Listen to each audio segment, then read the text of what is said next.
Core committee की बैठक अभी संपन्न हुई, जिसमें हमारे माननीय भूपेंद्र सिंह जी हमारी प्रदेश कोर कमेटी के भी सदस्य हैं, माननीय गोपाल भार्गव जी और माननीय गोविंद राजपूत जी से लगे सभी विधायक लोग थे।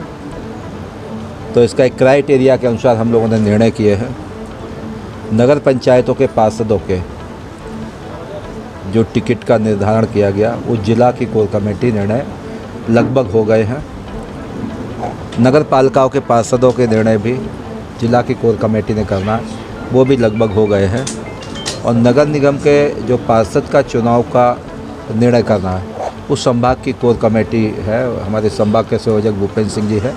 तो अभी 3 बजे उनकी बैठक, उसमें निर्णय कर लेंगे, लेकिन उस पर चर्चा विस्तृत लगभग हो गई है 90% विषयों पे। बाकी विषयों पे हमारे जिलाध्यक्ष गौरव सिरोठिया जी को कहा है, तो सबसे चर्चा करके सबको संवाद करते हुए, सबको समन्वय करते हुए और निर्णय कर देंगे। तो ऐसे अध्यक्ष हमारे पार्टी के गौरव सिरोठिया जी हैं, उनको अवगत किया है।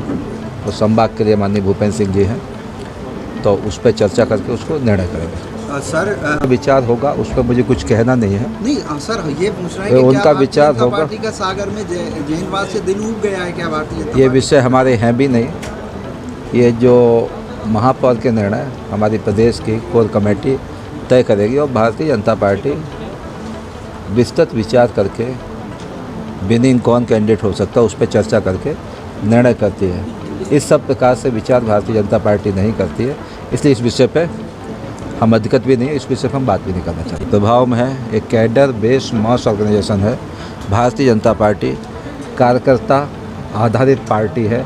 यहाँ ना किसी के आने से असर होता है, ना किसी के जाने से असर होता है। एक कार्यकर्ता बेस्ड पार्टी है, इसलिए जो इस प्रकार की बातें कर रहे होंगे वो मुझे लगता है उनको ऐसा नहीं करना चाहिए। और पार्टी विस्तृत विचार करके निर्णय करती है। और हम पिछले बार भी 16 के 16 नगर निगम भारतीय जनता पार्टी जीती थी और 90% हम नगर पंचायत नगर पालिकाएँ भी जीते थे। इस बार भी माननीय मुख्यमंत्री शिवराज सिंह चौहान के नेतृत्व में 100% भारतीय जनता पार्टी अधिकतम सीटों पे चुनाव जीत के आएगी। Thank you.